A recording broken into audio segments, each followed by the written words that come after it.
জীবনে প্রথমবার বাড়িতে নারকেলের তেল তৈরি করলাম বরমশাইয়ের জন্য। বেশ কিছুদিন ধরে বরমশাইয়ের চুল পড়ার সমস্যাটা এতটা বেড়েছিল, তাই ভাবলাম বাড়িতেই আজকে তেল বানানো যাক। বেশ কিছু ঘরোয়া উপাদান দিয়েই কিন্তু আজকে তেলটা করব। জবা পাতা, কারি পাতা, কেশক্তি পাতা, নারকেল, মেথি, আমলকি, পেঁয়াজ, আদা, কালো জিরে আর সমস্ত কিছু কিন্তু আমি এখানে তোমাদেরকে দেখিয়ে দিলাম। আজকে কিন্তু প্রথমবার বাড়িতে আমি নারকেল দিয়ে তেল বানাচ্ছি। জানি না আমি এটা ঠিকঠাক করতে পারবো কি পারবো না। পাঁচটা নারকেল নিয়ে নিয়েছে বরমশাই, আর এগুলো কিন্তু প্রত্যেকটাই ছিল একেবারে বড় বড় নারকেল। আর নারকেলটা সবার প্রথমে ভেঙে নিয়ে জলটাকে বের করে নিয়েছি। আমি আর বরমশাই মিলে কিন্তু চুলের সমস্যার জন্য অনেকদিন থেকেই ভুগছিলাম, কিন্তু কি করবো বুঝতে না পারায় ভাবলাম বাড়িতেই একটা তেল বানানো যাক। অন্যান্য তেল নিলে কিন্তু আমরা নিতেই পারতাম, কিন্তু বাড়িতে তেল বানানো কিন্তু এটা একদম পুরো খাঁটি তেল। তাই জন্য ভাবলাম বাড়ির এই খাঁটি তেলটা দিয়েই আমরা ট্রাই করবো। দেখো নারকেলটাকে বরমশাই পিস পিস করে কেটে নিয়েও তার মাঝে একটা নারকেল খেয়েও নিয়েছে। নারকেলের এই কালো কালো খোসাগুলোকে কিন্তু আমি ছাড়িয়ে নিয়ে ছোট ছোট টুকরো করে নিয়েছি। এটাকে যেহেতু মিক্সি করতে হবে তাই যতটা ছোট করে যায় ততটা ছোট করে আমি টুকরো করে নিচ্ছি। মা কিন্তু অন্যদিকে নারকেলটাকে কুড়িয়েও নিচ্ছে। সমস্তটাই কিন্তু আমরা একসাথেই করবো। আমি কিন্তু এখানটাতে কড়াই নিয়ে নিয়েছি লোহার। ফোনের মধ্যে দেখেছিলাম লোহার কড়াইতে করলে নাকি অনেকটা ভালো হয় তেলটা, তাই জন্য কিন্তু আয়রনের কি একটা থাকে, সেটার জন্য কিন্তু লোহার কড়াইতে করা অনেক ভালো। সঠিকভাবে কিন্তু আমি জানি না কেন, কিন্তু যতগুলো আমি ভিডিও দেখেছিলাম সবাই বলছিল লোহার কড়াইতে করতে হয়। নারকেল কোড়ানো তো কমপ্লিট হয়ে গেছে, এখন বরমশাই মিক্সি করে নেবে। সমস্তটাই কিন্তু বরমশাই একা একা করছে আর আমিও কিন্তু সাথে রয়েছি। দেখো গরম জল একটুখানি দিতে হবে। গরম জল দিলে কিন্তু নারকেলের যে দুধটা হয় সেটা কিন্তু অনেক ভালো মতো বেরোবে, তাই আমরা কিন্তু বেশ খানিকটা জলও দিয়ে নিয়েছিলাম। আমাদের কিন্তু এইটার জন্য নারকেলের দুধটাই প্রয়োজন। এখন দেখো আমাদের এটা মিক্সি করা হয়ে গেছে। এখন একটা ভান্ডার মধ্যে রেখে দেবো, একটু পরে কিন্তু এটা থেকে আমি দুধ বের করে নেবো। কিন্তু ভালো মতোই হয়ে গেছে। দেখো এটার মিক্সি অনেকটাই কিন্তু দুধ বেরোচ্ছে। ভালো করে ন্যাকড়ার মধ্যে ছেঁকে নিয়ে কিন্তু এটা থেকে দুধ বের করতে হবে। নারকেল তো মিক্সি করা অনেকটাই হয়ে গেছে। এবার চলো একে একে এবার একটা ন্যাকড়ার মধ্যে দিয়ে এটাকে আমি দুধ বের করে নিয়েছি। আমি কিন্তু একটা রুমালের মধ্যে দিয়ে নিয়েছি। এবার এটাকে ভালো করে চিপে নেবো। তোমরা কিন্তু চাইলে এটাকে চিপে নিয়ে বেশ খানিকটা কিন্তু ঝুলিয়েও রাখতে পারো, তাতে কিন্তু সময়টা অনেকটাই লাগবে। তাই ভালো করে কিন্তু শক্ত হাতে বরমশাই এটাকে দেখো দুধটা বের করে নিয়েছে।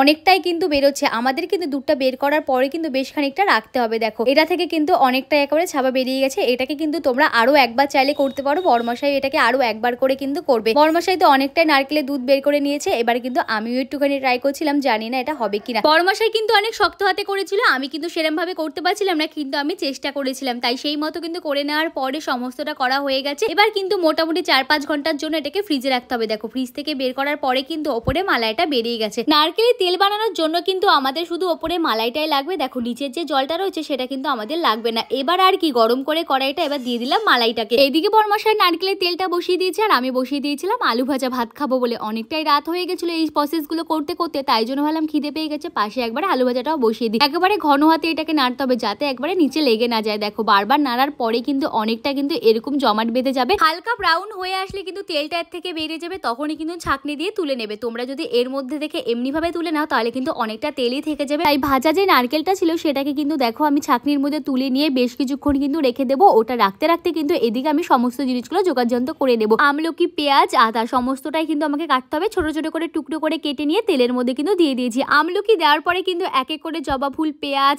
আদা, মেথি, কারি পাতা, কেশক্তি পাতা সমস্তটা দিয়ে দিয়েছি। জানো তো বন্ধুরা, কেশক্তি পাতা কিন্তু আমাদের বাড়ির মাঠে থেকেই পাওয়া যায়, তাই জন্য কিন্তু এইটা আমাকে আর কিনতে হয়নি। সবাই বলে এর মধ্যে কিন্তু হালকা একটু কালো জিরা দিতে হতো, তাতেও কিন্তু অনেকটা ভালোই উপকরণ হয়। অনেকে দেখেছি কালো জিরাকে হালকা গরম করে নিয়ে একটা ন্যাকড়ার মধ্যে নেওয়ার পরে কিন্তু মাথার মধ্যে সেঁক দেয় সপ্তাহে একদিন করে, তাতেও কিন্তু চুল পড়ার সমস্যাটা অনেকটাই দূর হয়। দেখো একে একে কিন্তু মেথিটাও আমি দিয়ে দিয়েছি। এটা কিন্তু ভাজা হতে অনেকটাই সময় লাগবে। প্রথম প্রথম দেখে মনে হবে তেলটাকে সমস্তটাই টেনে নিয়েছে, কিন্তু যখন এটা ভাজা ভাজা হয়ে যাবে তেলটা কিন্তু একেবারেই ছেড়ে যাবে। এটার কিন্তু অ্যাবজর্ব হতে অনেকটাই সময় লাগবে। ভেবেছিলাম এটা ভাজা ভাজা হয়ে গেলে ন্যাকড়া দিয়ে ছেঁকে একেবারে কৌটোয় পুড়ে নেবো, কিন্তু ভাবলাম সারা রাত্রি এটা যদি তেলের মধ্যে থাকে তাহলে তাতে কিন্তু তেলটা অনেকটা অ্যাবজর্ব হবে। তারপরে কিন্তু পরের দিন সকালবেলা দেখেছিলাম পুরোটাই কিন্তু টানা টানা হয়ে গেছিল, তাই জন্য কিন্তু এটাকে আবার তেল থেকে আমাদের ছাড়াতে হয়েছিল। হালকা যখন গরম দেবে তেলটা কিন্তু একা একাই ছেড়ে আসবে। দেখো পুরোটাই কিন্তু ভাজা ভাজা হয়ে গেছে। এখন কিন্তু ন্যাকড়া দিয়ে ছেঁকে পরের দিন সকালবেলা কৌটোর মধ্যে এখন পুড়ে নিচ্ছি। আমার থেকে কিন্তু বরমশাই এটার জন্য অনেকটাই বেশি এক্সাইটেড রয়েছে। আমি তো এক্সাইটেড রয়েছি, বরমশাই কিন্তু নিজের হাতে এটা সমস্তটা করছিল। বলছিল আমি কিন্তু পারি তেল বের করতে। আমি তো ভাবতেই পাইনি এতটা তেল এর থেকে বেরোবে, কারণ 5টা নারকেল কিন্তু অনেকটাই বড় বড় ছিল আর ভালোই কিন্তু তেল বেরিয়েছিল। এবার কিন্তু আলটিমেট বোঝা যাবে ঠিক কতটা তেলের থেকে বেরিয়েছিল। দেখো এখন কিন্তু এটাকে ছেঁকে নিতে হবে। ছেঁকে নেওয়ার পরে আমরা বুঝতে পারবো কৌটোতে পুড়লে কতটা তেল বেরিয়েছিল। বেশ খানিকটাই কিন্তু এর থেকে তেল বেরিয়েছিল। এই প্রথমবার কিন্তু নারকেল দিয়ে এটা আমরা বানালাম। জানি না কিন্তু এটাকে কদিন ইউজ করতে হবে, যেহেতু এটা ঘরোয়া উপকরণে বানানো তাই জন্য কিন্তু বেশি দিন এটাকে ইউজ করতে নেই। এইসব জিনিসগুলো কিন্তু অল্প টাইমের মধ্যে শেষ করে ফেলতে হয়। দেখো কৌটোর মধ্যে কিন্তু এবার আমরা ভরে নিচ্ছি। আমি তো ভাবতেই পাচ্ছি না প্রাকৃতিক উপাদানে এত সুন্দরভাবে তেলটাকে বের করেছি। আমি কিন্তু এটা ইউজ করার পরে কোনো না কোনো ভিডিওর মাধ্যমে তোমাদেরকে জানাবো এটা ইউজ করে আমার চুল পড়া বাড়লো না আরো কমলো।